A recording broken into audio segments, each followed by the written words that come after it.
The Assembly will hear an address by His Majesty Don Felipe VI, King of Spain. I request protocol to escort His Majesty and invite him to address the Assembly.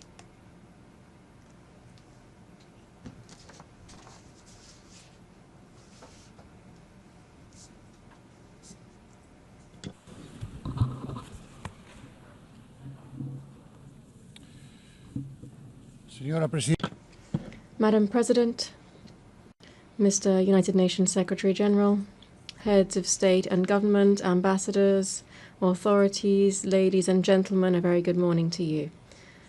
I appear before you today as representatives of the member states of the United Nations. In this year, which marks the 80th anniversary of the organization's founding, this is a timely opportunity to reflect on the present, the past, and the future of this universal organization and on its contribution to peace, stability, and development in a time of extreme complexity. Ours is a world that is fast-paced and unrestrained, one that frequently brings us to the brink. One in which there are voices that continue to proclaim the end of multilateralism and the obsolescence and inefficacy of the United Nations. It is said that this is the result of replacing dialogue and cooperation with competition, rivalry, and extreme tension. This is not the world we're heading towards, we hear. Rather, it is the world in which we are already immersed. In response to this sense of disintegration, we must acknowledge that times have indeed changed and we need to adapt, even anticipate, without retreating into idealism, complacency, or short-sightedness. But it is precisely at this time of uncertainty that we must read the signs of our time clearly to avoid repeating the mistakes of the past and entering irreversible spirals. We are aided in this by memory, which is the most valuable tool that any generation possesses to confront its challenges. The memory of the 20th century calls to us each time that we gather in this General Assembly. It reminds us why this house of the international community was created, under which circumstances it was born, and which dark chapters of history it sought to close definitively. Let us hear in this hall once more the opening words of the preamble to the Charter of the United Nations. They begin, "We, the peoples of the United Nations, determined to save succeeding generations from the scourge of war." Which of the great ideals enshrined therein, peace, dignity, equality, justice, progress, has ceased to be relevant or to represent an ethical imperative? On which of these paths have we advanced sufficiently over these 8 decades to be able to declare that the journey of multilateralism and cooperation is complete? The silence in response to these questions is the clearest evidence that the United Nations is not only useful, it is indispensable and irreplaceable. Believing in the United Nations is believing firmly in the universality of the principles and values enshrined in its charter and in the Universal Declaration of Human Rights. It is to resist the temptation of diluting them with specifics, relativisms, or exceptions. Because the dignity of the human being is non-negotiable. Believing in the United Nations is also believing in a rules-based world. Rules shape behaviors to which the vast majority of international actors adhere. Even when they are breached, they provide a basis for accountability and enforcement. Rules are the voice of reason used in international relations. They are the best defense against the law of the strongest. A world without rules is uncharted territory, a time without rules, is returning to the Middle Ages. The path proposed by the United Nations Charter is fraught with obstacles, and will never be fully completed. That is why the example of those who have been committed to its values is so precious. These are people working under extreme conditions, risking their freedom, their physical integrity, or even their lives, in a world plagued by conflict in all too many regions. We see this in Europe, in Ukraine, where war has been unleashed by Russia's unprovoked and unjustifiable aggression, violating the country's sovereignty and territorial integrity. Peace in Europe will not be possible without justice and accountability.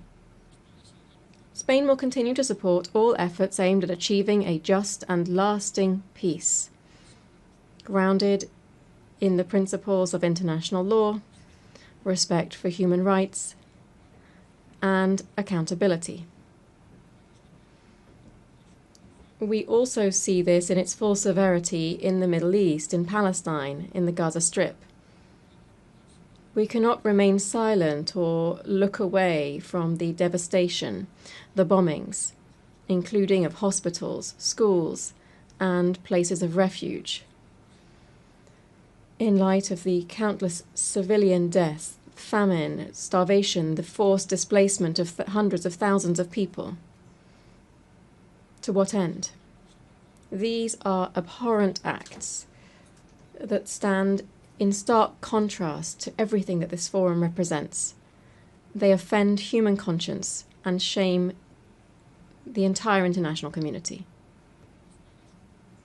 Spain is a nation deeply proud of its Sephardic roots.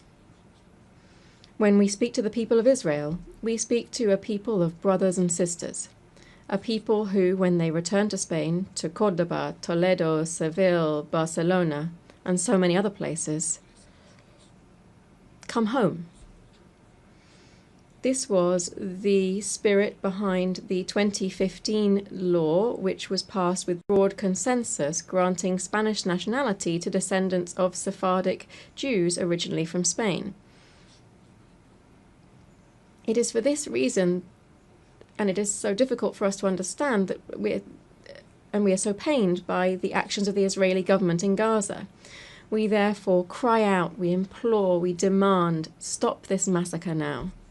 No more deaths in the name of a people that are so wise and ancient, who have suffered so greatly throughout history. Let us be clear. We unequivocally condemn the heinous terrorism of Hamas, especially the brutal massacre of the 7th of October 2023 against the Israeli population, and we recognize Israel's right to self-defense. But with equal strength, we demand that the Israeli government fully uphold international humanitarian law throughout Gaza and the West Bank. We demand that humanitarian aid be delivered without delay, that a ceasefire be established with guarantees, and that all hostages still held by Hamas be released immediately. The international community must shoulder its responsibility to achieve as soon as possible a viable solution that would include the existence of two states, the recognition of the State of Palestine by an increasing number of member states of this organization, to which Spain added its voice this past May, must contribute to achieving a just and definitive regional peace based on the implementation of United Nations resolutions and on the universal recognition of the State of Israel. President, delegates, as we know, many conflicts are both caused by and result in resource scarcity, state fragility, and inequality. The gap between current realities and the fulfillment of the 2030 Agenda remains vast, and the current funding shortfall for sustainable development exceeds $4 trillion per year. The call for efficiency and resource optimization made at the 4th International Conference on Financing for Development that we held recently in Seville must be sustained. Accordingly, Spain, in line with the consensus-based commitment adopted there, has launched the Seville Plan for Support to Multilateralism. We have increased our contributions to international development funds, and we have reaffirmed our commitment to defending human rights, gender equality, and the environmental transition, which are central and distinctive elements of our foreign policy. Allow me to briefly address each of these three areas. First, human rights. Spain is, as of this year, a member of the Human Rights Council, enabling us to continue advancing causes such as the fight against racism, the abolition of the death penalty, and the promotion of economic, social, and cultural rights, while at the same time persisting in the struggle against all forms of discrimination. Because we support plural, open societies in which all citizens participate, and we are concerned by the erosion of democracies, the growing disaffection towards values that are essential to democratic coexistence. In these confusing times, which are testing our capacity for dialogue, we must remain steadfast in our commitment to these values. In harmony with these principles, we believe that immigration, when properly managed, is a vector of mutual development for countries of origin, transit, and host countries. We believe that the human rights of migrants must, therefore, be the principal reference for our actions. Therefore, we fully support the implementation of the Global Compact on Migration and the Global Compact on Refugees. Secondly, I wish to refer to gender equality. This year marks the 30th anniversary of the Beijing Declaration and Platform for Action. It is therefore a fresh opportunity to reaffirm our commitment to real and effective equality. This is not merely a step forward in human rights, but above all, a matter of justice. Spain aspires to remain a global beacon in areas such as sexual and reproductive rights, the fight against sexual and gender-based violence, and the increased participation of women in leadership roles and in decision-making processes.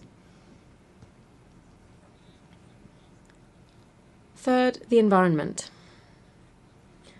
The triple planetary crisis that we are facing, climate change, pollution, and biodiversity loss, demands strengthened governance and sufficient resources to accelerate a just energy transition. This must enable us to triple renewable energy capacity, double energy efficiency, and to continue decarbonizing our economies.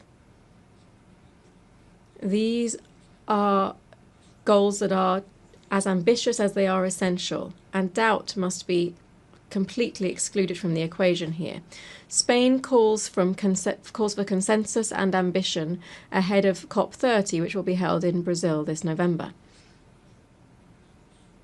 There are other just as important challenges, including managing the impact of the transformative revolution known as artificial intelligence, which can accelerate progress on the 2030 agenda if we know how to direct it towards a fair and equitable digital transformation. And in health, the global dimensions of which were tragically evident during the recent COVID pandemic, we welcome here the consensus reached on the pandemic agreement. This strengthens the central role of the World Health Organization within the global health architecture.